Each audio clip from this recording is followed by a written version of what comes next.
Good morning, everyone. Welcome all. This is our part number 4 of this chapter. We will discuss about the changes in state. क्या जो matter है वो अपनी state को change कर सकता है? स्टेट कौन कौन सी है हमारे पास? सॉलिड, लिक्विड और गैस। तो क्या सॉलिड लिक्विड में चेंज हो सकता है? क्या लिक्विड गैस में चेंज हो सकता है? तो सबसे अच्छा जो एग्जाम्पल है हमारे पास वाटर है। वाटर को हम फ्रीज करके सॉलिड कर सकते हैं, जिसको बर्फ़ बोलते हैं हम।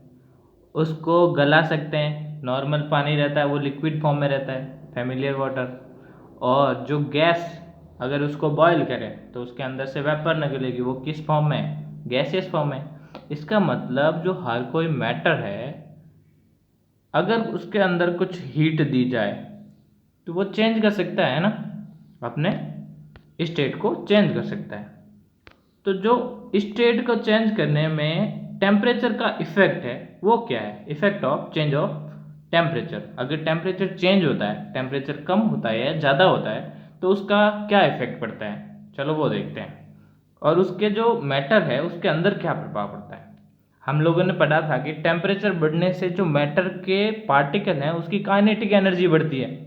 पता है काइनेटिक एनर्जी कौन सी होती है? वो एनर्जी जो उनको मूव करने में हेल्प करती है, एक जगह से दूसरे जगह जाने में हेल्प करती है, वो होती है काइनेटिक एनर्जी, जो सबसे ज़्यादा गैस में होती है, क्योंकि गैस के पार्टिकल दूर दूर होते हैं और उनके अंदर एनर्जी, काइनेटिक एनर्जी ज़्यादा होती है, तो वो ज़्यादा फास्ट मूव करते हैं। ठीक है, तो टेम्परेचर इंक्रीज करेंगे। On increasing the temperature of solid the kinetic energy of the particle increases. Particle की जो काइनेटिक एनर्जी है वो इंक्रीज होगी और वो एक दूसरे से दूर दूर भागेंगे, है ना। Due to the increase in kinetic energy the particle start vibrating with greater speed. Kinetic energy को ज़्यादा होने से जो पार्टिकल हैं वो वाइब्रेट करना शुरू हो जाएंगे और ज़्यादा स्पीड से वो वाइब्रेट करेंगे। The energy supplied by heat overcome the force of attraction between the particles. देखो, नॉर्मल जब सॉलिड को देखते हैं तो सॉलिड के पार्टिकल पास पास में होते हैं, लिक्विड के पार्टिकल थोड़े दूर दूर होते हैं, लेकिन इनके अंदर क्या होता है? फोर्स ऑफ अट्रैक्शन होता है। हमने प्रॉपर्टीज में पढ़ा था कि मैटर के बीच में फोर्स ऑफ अट्रैक्शन होता है, मैटर के पार्टिकल के बीच में। तो ये पार्टिकल के बीच में जो फोर्स ऑफ अट्रैक्शन है जब टूटेगा तभी ये एक दूसरे से दूर जा पाएंगे। फोर्स ऑफ अट्रैक्शन कैसे टूटेगा? जब इन पार्टिकल को हम क्या देंगे? हीट देंगे। हीट से क्या मिलेगी? उनको एनर्जी मिलेगी। वो एनर्जी जब इस फोर्स ऑफ अट्रैक्शन से ज़्यादा हो जाएगी तो वो फोर्स ऑफ अट्रैक्शन को तोड़ देगी, ठीक है, ओवरकम कर लेगी, इस फोर्स ऑफ अट्रैक्शन से ओवरकम कर लेगी और ये पार्टिकल एक दूसरे से दूर दूर चले जाएंगे। ठीक है, तो ये क्या है? The energy supplied by heat. तो हीट से जो एनर्जी सप्लाई होती है, overcome the force of attraction, force of attraction को ओवरकम कर लेता है। The particle leave their fix position and start moving more freely. जो पार्टिकल है वो अपनी जो फिक्स पोजीशन थी पहले की, उस पोजीशन को छोड़ देते हैं और फ्रीली मूव करना स्टार्ट कर देते हैं। A stage is reached when the solid melts and is converted to liquid।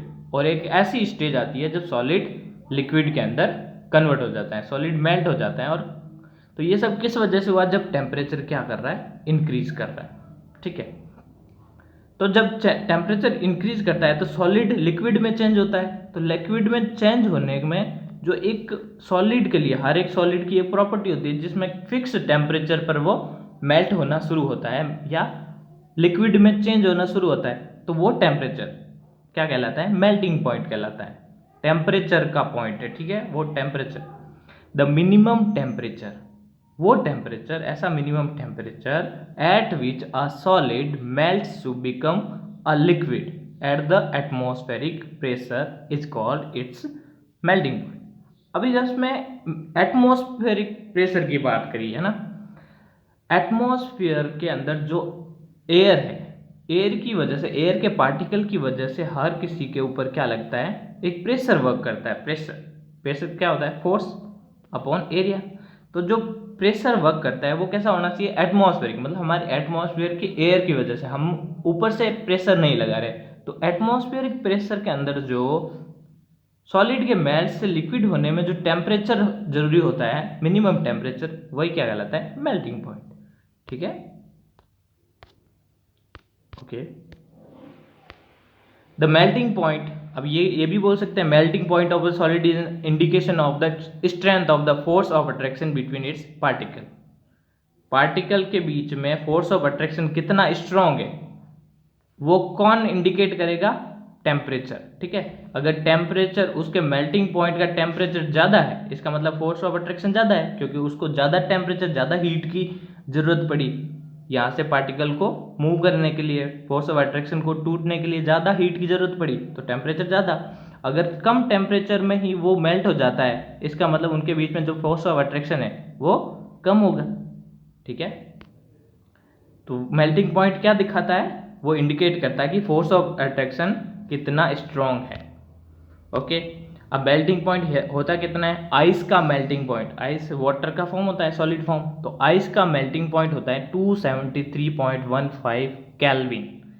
के होता है SI unit of temperature. Temperature का एसआई यूनिट क्या होता है, केल्विन। लिख दो इसको, बुक के अंदर लिख देना, ठीक है, कॉपी के अंदर केल्विन होता है। ये केल्विन किसके इक्वल टू होता है, ये जो 273.15 केल्विन है वो, उसको हम 0 डिग्री सेंटीग्रेड बोल सकते हैं। ठीक है, 0 डिग्री सेंटीग्रेड किसको बोल सकते हैं, जो 0 डिग्री सेंटीग्रेड है वो इक्वल टू होता है 273.15 केल्विन। ओके, अगर 1 डिग्री सेंटीग्रेड होता है तो अपन 273.15 प्लस 1 ऐड कर देंगे और ये हो जाएगा केल्विन। ठीक है, तो जितने सेंटीग्रेड बढ़ाते जाएंगे उतना पीछे जोड़ते जाएंगे। तो इसका मतलब क्या हुआ, अगर हमको सेंटीग्रेड और केल्विन के बीच में अगर रिलेशन पता करना है तो क्या करेंगे, अगर n डिग्री सेंटीग्रेड है कोई भी, तो उसको केल्विन में कन्वर्ट करने के लिए 273.15 प्लस क्या कर दो n, ये पूरा क्या हो जाएगा, केल्विन हो जाएगा।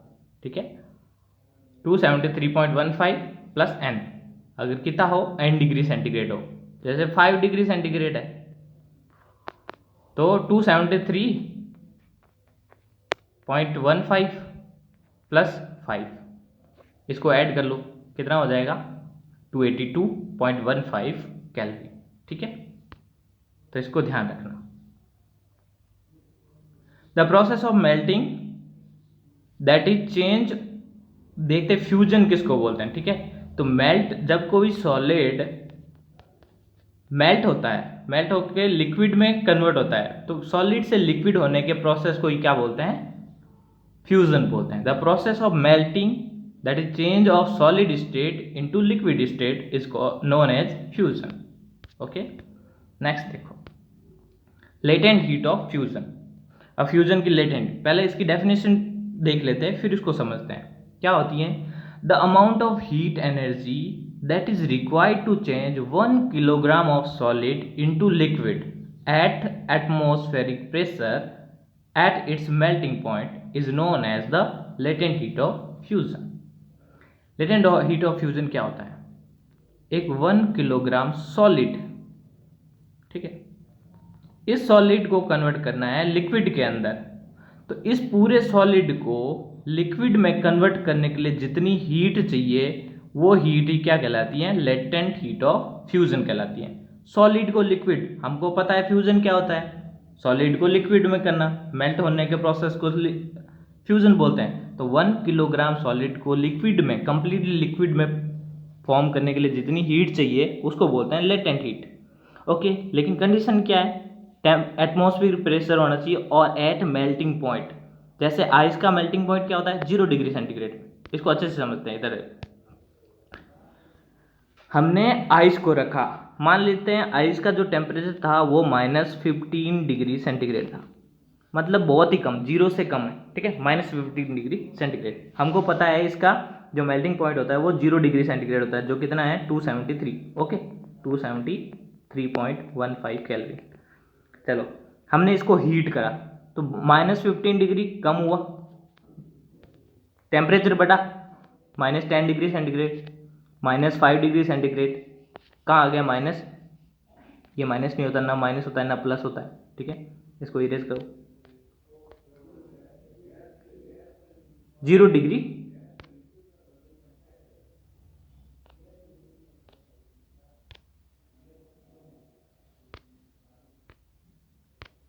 कहाँ गया अपन, 0 डिग्री सेंटीग्रेड पर आ गया। तो 0 डिग्री सेंटीग्रेड क्या होता है आइस के लिए, मेल्टिंग पॉइंट। यहाँ पे जब हमने थर्मोमीटर के अंदर चेक किया तो 0 डिग्री सेंटीग्रेड था, और इसके अंदर उतना ही टेम्परेचर के अंदर 0 डिग्री सेंटीग्रेड ये पूरा किस में कन्वर्ट हो गया, लिक्विड के अंदर। आइस किस में चेंज हो गया, लिक्विड के अंदर।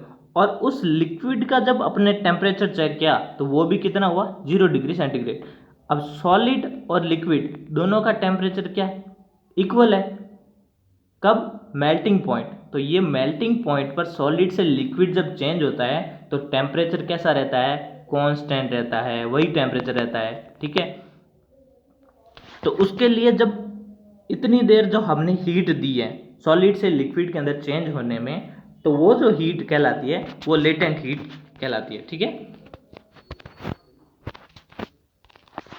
जब 0 डिग्री सेंटीग्रेड पर ये आइस था वो कन्वर्ट हो गया 0 डिग्री सेंटीग्रेड पर वाटर में, तो वाटर में जब कन्वर्ट हुआ, आइस वाटर में कन्वर्ट हुआ, तो उसके बीच में इन दोनों का टेम्परेचर तो फिक्स था, लेकिन हम तो हीट दे रहे थे, जो हीट दे रहे थे वो कहाँ गई, तो वो हीट कहाँ यूज होगी, इस आइस को कन्वर्ट करने में यूज हो गई। तो आइस को कन्वर्ट करने में जो हीट हुई वही क्या है, latent heat, okay, latent heat of fusion. और वो अमाउंट ऑफ हीट कहाँ पे, एटमॉस्फेरिक टेम्परेचर पर।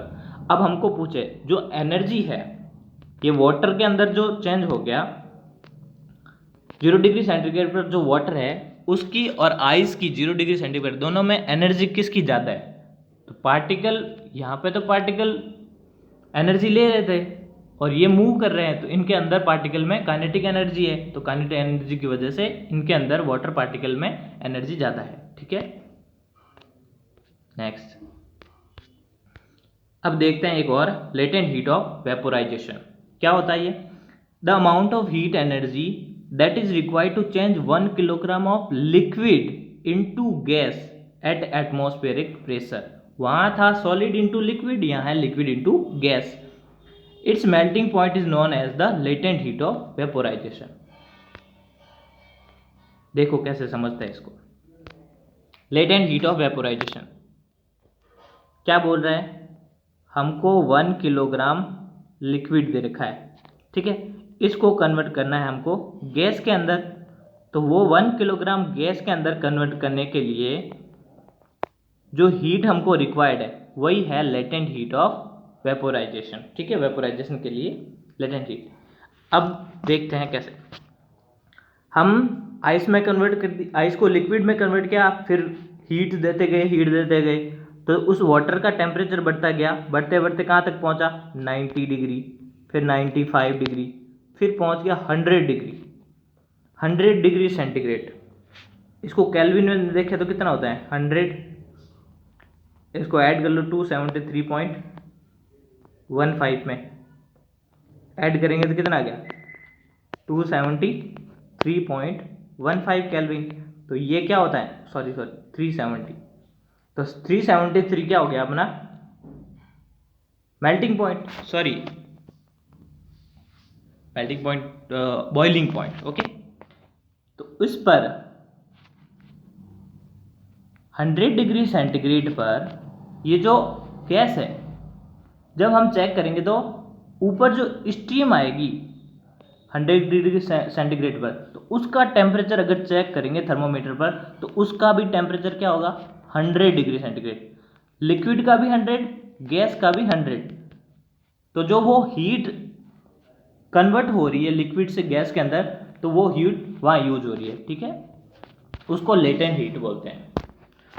और अगर पूछे कि एनर्जी किसकी जाता है 0 डिग्री सेंटीग्रेड पर, गैसियस या स्टीम, जिसको बोलते हैं स्टीम बोलते हैं भाप को, ठीक है, इसके अंदर से निकलने वाली भाप है। तो 0 डिग्री सेंटीग्रेड पर स्टीम और 0 डिग्री सेंटीग्रेड पर वाटर, इन दोनों में एनर्जी, पार्टिकल की एनर्जी किसकी ज़्यादा है? तो जो स्टीम है, स्टीम के पार्टिकल की एनर्जी ज़्यादा होती है। ठीक है, नाउ हम क्या समझे इससे? We infer that the state of matter can be change. हमने सबसे पहले सॉलिड, फिर लिक्विड, फिर किस में गैस चेंज किया? गैस के अंदर। जब इसको फिर से ठंडा करेंगे तो गैस किस में? लिक्विड में। लिक्विड किस में चेंज हो जाएगी? सॉलिड के अंदर। ओके, तो इनकी जो स्टेट है वो टेम्परेचर के चेंज होने से चेंज हो जाती है। अब एक और मेथड पढ़ते हैं। जब सॉलिड डायरेक्टली लिक्विड में नहीं जाके किस में चेंज हो जाता है? गैस के अंदर। और गैस डायरेक्टली किस में चेंज हो जाती है? सॉलिड के अंदर। इन दोनों को क्या बोलते हैं? Sublimation and deposition. क्या होता है? A change of state directly from solid to gas. जब सॉलिड से सीधे गैस के अंदर without changing into liquid state is called sublimation. इसको तो बोलते हैं सब्लिमेशन, जब सॉलिड से गैस में हो। And the direct change to gas, sorry, change of gas to solid without changing into liquid is called deposition. ठीक है, solid to gas sublimation, gas to solid deposition. That's all.